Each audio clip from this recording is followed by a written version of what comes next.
अभी हम देखेंगे केमिस्ट्री का एमसीक्यू है, सिंपल सा एमसीक्यू है और इसको एकदम चढ़ के देखेंगे। चलो, non metals generally contain how many electrons in outermost cell.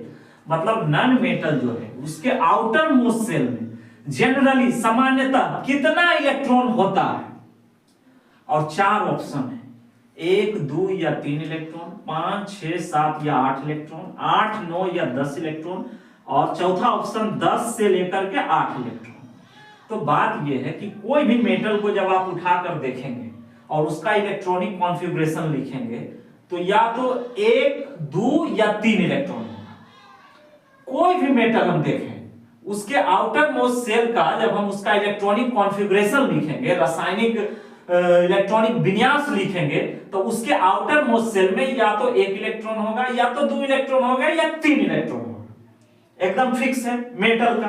तो ये तो मेटल का हो गया, ये किसका हो गया? मेटल का। अब मेटालॉइड जिसको उपधातु बोलते हैं उसके आउटर मोस्ट सेल में 4 इलेक्ट्रॉन होता है। कितना इलेक्ट्रॉन? 4 इलेक्ट्रॉन।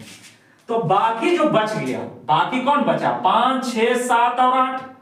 समझे? यही ना बचा जी, 5, 6, 7 और 8, क्योंकि आउटर मोस्ट सेल में तो 8 ही तक इलेक्ट्रॉन होता है, इससे ज्यादा तो होता नहीं है। तो 1, 2, 3 किसमें हो गया? मेटल में हो गया। 4 किसमें हो गया? मेटालॉइड में हो गया। अब बच गया क्या? 5, 6, 7 और 8। तो ये किसमें होगा? नॉन मेटल में होगा। तो करेक्ट ऑप्शन कौन होगा? 2। 5 इलेक्ट्रॉन, 6 इलेक्ट्रॉन, 7 इलेक्ट्रॉन या 8 इलेक्ट्रॉन। एकदम कंफर्म हमेशा याद रखना है कि नॉन मेटल के आउटर मोस्ट सेल में या तो 5 होगा, 6, 7 या 8 होगा, बस। अब मेटल में 1, 2 या 3 होगा। अब मेटालॉइड की बात करें, मेटालॉइड की, तो मेटालॉइड में हमेशा आउटर मोस्ट सेल में कितना इलेक्ट्रॉन होगा? 4 इलेक्ट्रॉन होगा। तो ये एकदम याद रखना है और क्वेश्चन का ऑप्शन 2 इज करेक्ट।